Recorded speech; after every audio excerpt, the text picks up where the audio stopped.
ఇవాళ తెలంగాణ కేబినెట్ కీలక సమావేశం జరగబోతుంది. మంత్రి మండలి ఎలాంటి నిర్ణయం తీసుకోబోతుంది? ఈ భేటీ ప్రధాన ఎజెండా గత మంత్రివర్గ నిర్ణయాలపై సమీక్ష. కాంగ్రెస్ అధికారంలోకి వచ్చినాక ఇప్పటి వరకు 18 మంత్రివర్గ సమావేశాలు జరిగాయి. ఈ భేటీల్లో 327 నిర్ణయాలు తీసుకున్నారు.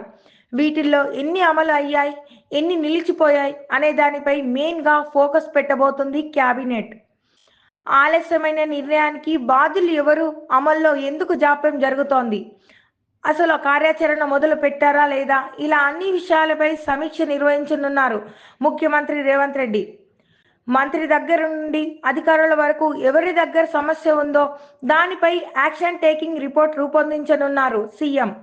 వీటితో పాటు మహిళల కోసం కొత్త పథకాల ఆలోచన, ఉద్యోగాల భర్తీపై సమీక్ష చేయనున్నారు. ఈ రోజు తెలంగాణ కేబినెట్ భేటీ కీలకంగా మారనుంది.